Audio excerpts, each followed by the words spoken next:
Hello, everybody, and welcome to the Seventh Rule Star Trek Convention Edition with your stars, Aaron Eisenberg and Sirach Lofton. My name is Ryan T. Husk, and today we are joined by Michael Nguyen, or is it Nguyen? Nguyen's fine. Yeah. Okay, great. How you doing, Michael? He is a cosplayer and a frequent Star Trek Las Vegas goer. Yeah, doing great. Thank you so much, guys, for having me. It's such an honor and so cool to be able to talk with you like this. So thanks. Thanks for being here, Michael. Totally. So Sirach has a major question that he'd like to ask you. Go ahead, Sirach. We can't hear you. I can't hear you. My bad. Let me unmute myself. How many of those cosplay outfits do you have? Well, I don't want to say it's kind of a problem, but I can quit anytime I want, just not right now. So in total, I mean, all genres, Star Trek, Star Wars, Ghostbusters, and everything, I have in the neighborhood of about 50. Now, 50? Not all of What? them. Yeah, not all of them are like mine. Like I did my own fan film a couple years ago, and so I bought a lot of those. But I mean, there's a lot. I mean, there's some that are just variations that you just change something, but there's a bunch. There's like one closet that's kind of mostly that. So Wow, that's dedication. some people have like a home that they've paid for, you know, like with a mortgage. I just have costumes. Some people have a home, a separate home, just for their cosplay costumes. Is that what you just told me? Well, I mean, if you had to choose, I think some people have chosen to invest in property, you know, which I guess is okay. Oh, okay. I have a lot Yeah. of polyester. He's saying he could have Oh. bought a house with the money that he spent. I don't on know. these Maybe, outfits. but- I thought you were saying, well, there's a few out there who actually bought another home just to put all their clothes in.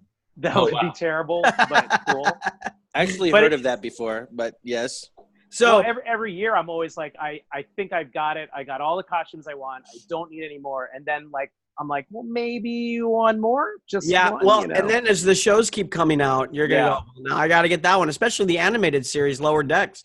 It's gonna Yeah. be crazy. Yeah, looks cool. Do you ever go through your closet and go, oh my God, I forgot about that one, and then you like grab that, and that's what you decide to cosplay? Well, you know, like sometimes it's just a matter of like what's been dry cleaned and then what I can find the parts for. And like sometimes I'm like wearing the wrong pin and someone I've heard about I- that. You know, people say that Yeah. at Vegas. They say, you know, that Michael, he's wearing the wrong pin. I've just wanted to. That's going around. Yeah, it was going around last year, so I don't want that rumor happening this time, Michael. That's going to be a hashtag now. Yes, Everyone's it going to is. be looking, but you know. Yeah. So I mean, sometimes just Michael's what I'm, got the you know, wrong pin. I don't know.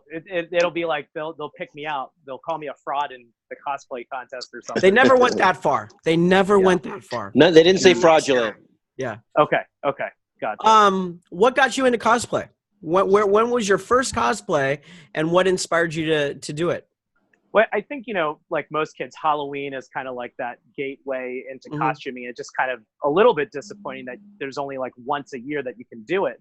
And so I think 2010 was my first New York Comic Con, and I Mhm. was like, wow, people do this like all the time outside of Halloween. So for a long time, it was really just Star Trek predominantly. That's kind of the thing that I do the most. But it was really 2012 when I came to Vegas for the first time that it was just, okay, I'm going to be doing this a lot more, you know, and I think that's kind of where the cosplay started was with the convention. So, And what was your first one? Your first cosplay? Do you remember?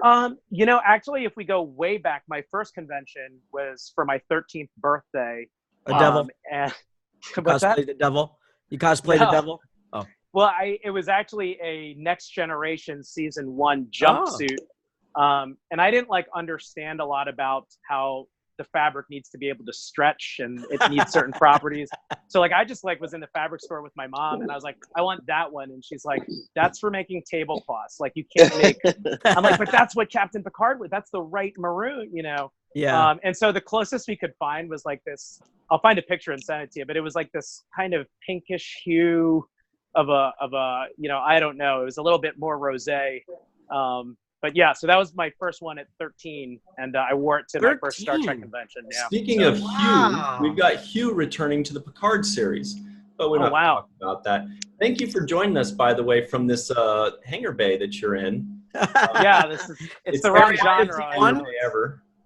it's Battlestar Galactica, but I was hoping you guys like wouldn't notice and you'd just be like, I assume it's something Star Trek. So I just didn't want to embarrass you. I already said the pin thing. I didn't want to say, why are you wearing Star Trek with Battlestar Galactica behind you? Frack. No. Frack. My credibility has crumbled as the result of didn't one of our writers write Battlestar Galactica? Ronald D. Moore, yeah. That's right. So you're technically still, through relations. Yes, that's right. Right. Okay. Unless he was doing the first one, he might have been. I don't know if that's from the first one or the most recent one. You want to know my theory? That's the most recent. I can tell. You sure? Did you watch it? Not at all. My theory is on. I love Ron Moore's Battlestar Galactica. First of all, I thought it was awesome. But I think he wanted to be the head writer and was shooting to be the head writer of Voyager. And I think all the ideas that he would have brought into Voyager, he put into Battlestar Galactica. I think Voyager could have been what Battlestar Galactica was. Wow. I'll tell you because one it's thing, the same then story. It's the you same. would have gotten your wish then of Voyager having more conflict. Absolutely. Absolutely. When every character was at each other's throats. Yep. Exactly. And I never thought of that. Yeah. Yeah. Well, I'm here to tell you that. Yeah. That's what this was about. I was all prepared. I had my notes here to talk about Voyager. So let's talk about Star Trek Las Vegas, Michael. Which was the first year you went to that? Was that like 2014-ish? 2012, actually. Wow. And it was actually cosplaying that even got me to think about it. The costume that's on me behind you, the Wrath of Khan one. I'm like, wait, what? Yeah, ooh, that looks good, Michael. Thanks. Sure. My friend Monica made that. And, I really had an obsession with that costume. I wanted one. So I started like looking all over Facebook, like finding out who had it and messaging people. And there were these folks that were like, hey, we go to Vegas every year as a group. And, if you want to buy a ticket, and it just, for so long, it seemed like something that was just, it's too far, too expensive, probably not, but then I went and like, now I don't know if I could ever like not go. I don't know. It was too far and too expensive, but it was wonderful and an amazing experience and worth it. So you got invited with a group. Is that how you got in? Well, there was a group of friends that, they're connected from all over. And I think they still get together, but basically they buy their tickets as a block, which kind of gives them some perks and stuff. And so one guy pays for all of them and then we pay him and, it was really nice. Is that legal, Michael? Is that legal? I can neither confirm nor deny whether the legal status, nor am I authorized by the state to make legal commentary. But yeah, no, they do it through creation. It's a whole. I'm kidding. I don't have a second job as undercover scalper cop. Looking for. So now, Battlestar Galactica, wrong pins, and possibly ticket scalping. And scalp tickets. Going well. Thanks a lot, Aaron. You're really treating our guests very well. I know. I'm starting to feel bad now, Michael. I love you. What are you talking about? No, but that was how I got into it, and then I just kept coming back. And I think the great thing with Vegas, and I know you guys feel this probably too, is that it's not just a gateway for the fun part, but also for industry stuff and opportunities and writing and podcasting. And, I've loved going back, but there's always something more that I get out of every year that's a little bit different. So, Aaron, you were one of the first actors that I met at Star Trek Vegas in 2012. I didn't know that. Yeah, with the photo. I think that was when you were putting out the photos from your photography and everything. Oh, yeah. Wow. And you still came back despite that. I know. Wow. That's really brave of you. Yes. Everybody tries to go around my table. They put me in the bathroom now. This year I'm in the bathroom. So don't worry. We're in the bathroom. Oh man. Yeah. Well, I will still get in line for that autograph. So. Oh, that's so nice of you. Even though you just have to use the bathroom, but that's really cool. He's like, I will still go to the bathroom at some point. Everybody has to use the bathroom at least sometime during the day. At some point. So Michael, once I'll see Michael, you, what was it that got you when you first came to the convention for the first time? What was it that really stood out that made you say, you know what, I've got to come back again? Was it just all the cool Star Trek fans around? Was it just the fact that you're up close and personal with Sirach and Aaron and Sadig and all these miniature golf? What? Yeah. Well, Kiss Miniature Golf, that's probably number one. Of That's what I thought. See, Ryan, I was right. I still haven't seen this thing. I gotta I have see a season this. pass. No, Michael, that was very good. Yes, anding. Well done, sir. Well done. Improv. Yeah, no. So I think it was, one of the first things that like just informed me that this is a place I got to come back was my first convention. I really didn't know many people. I mean, mostly just through Facebook. And I walked out of my hotel room and I was wearing, a costume like this. And, you still feel a little like sensitive because I've never done it.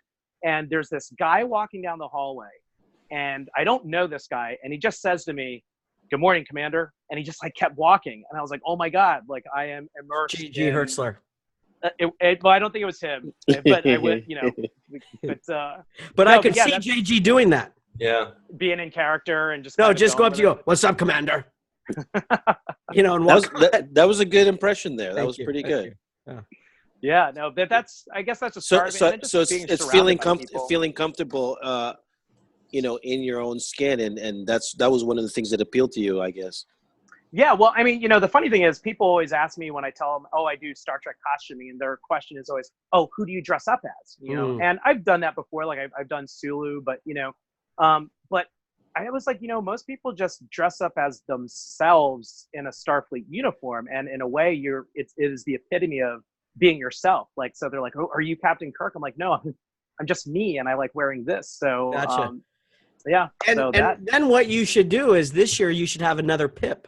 You should have another one more last year. So you're actually growing in the cosplay as you move on. And it should slightly change to adjust as you are moving into the future. Or you could play your mirror self. Yeah, and you should put also a goatee on. You should also age 1 year, like every year that you go. Yeah, I think you add a few grays in there. Just to really sell it. 5 days. Like at the end of 5 days at Vegas, I think I physically have aged like 5 years. And, you're losing your voice, like the bags under the eyes, but. Yeah. You going out at night? Are you hitting up the night scene too in Vegas, or do you? Yeah, well, so the second year, like I went, it was like a kid in a candy store, and I had like no self-control. So like, I think I got a total of about 8 hours of sleep over the course of 5 days that I was there. Like I lost my voice, but you just don't want to. No, yeah, just like we actually we used to do this thing called the Imagination Tour. And after the convention ends, a few of us would like go back through the convention area, and I would just like make up stuff. Everything's gone, but I'd be like, "This is Geordi's visor from season 3. Please no flash photography." And we would just joke around, and then the sun came up, and it was just like we literally stay up that late. Now I try to aim to be back in my room by like between 2 and 4 a.m. is the goal. So mine's like 9:30. Yeah. I need my sleep. Maybe this year I'll be better with bedtimes. I don't know. That didn't get the reaction. They got very quiet when you said that. They got very quiet. You bored us right there. I'm so sorry. I'll try to entertain you a little bit more. Yes, please have a more exciting life. You got to do something. At least make it till 11. 9:45 at least. If you can give 9:45. Exactly. Oh my! So, are you gonna cosplay Nog? That's the big question here. So I've never really done a lot of makeup and prosthetics. Well, it needs to happen. Well, I'm trying this. I'm gonna do a Bajoran this year. This is the first time that I'm gonna do that. Oh, really? I'm a little bit scared of spirit gum. Like I had a burning sensation the last time I tried it. Oh, you should. Let me give you a suggestion. Okay. Crazy glue. Do it. Go find John Paladin. Usually he has a. I don't think you should use spirit gum. I think there's some better stuff out there than spirit gum, and maybe Ryan has somebody to. Sounds delicious, though. Double mint gum. Yeah. See now the clowns. Now they're clowns. See? Here we are. Hey. So Michael, we've only got a minute left here, but I cared about you, Michael. I care about your skin. Definitely talk to John Paladin. But I'll just bet you that Sirach wants to know what you do for a living, and that Ryan wants to know what your favorite Star Trek series is. What about me? You already asked your questions, Aaron. Okay. Can I use the the answer. Who was that guy, Owen Wilson, who said, "Well, I don't think what we do is important as who we are," or something like that. I don't know. Oh, that was a good Owen Wilson. Thank you. Perfect. But what's your favorite series then? My favorite series, I think, it's got to be Next Generation. I mean, Oh. I watched that as a kid. Yeah. In pajamas. I really that really resonated pajamas. with me. What's that? I think you're the first person that said in pajamas. Well, that was kind of the thing, is like, you have to be ready for bed if we're gonna watch Star Trek. So like, compliance, no problem. So you excited about this new Picard show? I am. I mean, I'm excited for all Trek. Like, there's very little way that any Trek can truly disappoint me. It's funny, we talked about like growing old and as a joke, Right. but with conventions, it's like you can do the same thing for years, and if it doesn't derive, if you don't get happiness out of it, it's kind of odd to keep doing the same thing. So Star Trek has changed. I mean, we've all changed. We change as we get older, so my perspectives change. But I love anything that keeps the heartbeat of Star Trek alive, and a lot of what you guys do with telling the stories of fans and yourselves, like anything that keeps the pulse going, I'm gonna like it. So Good yeah, answer. I am looking forward to it. And before you answer Sirach's question about what do you do for a living, because he always likes to know where. He did answer my question, actually. Oh, okay. He said he's an impersonator.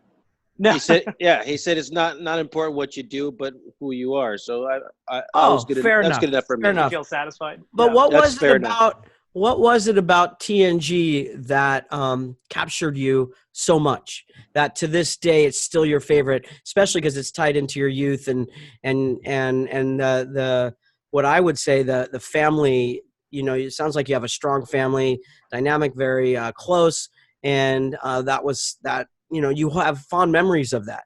But what was it about TNG that really captured you?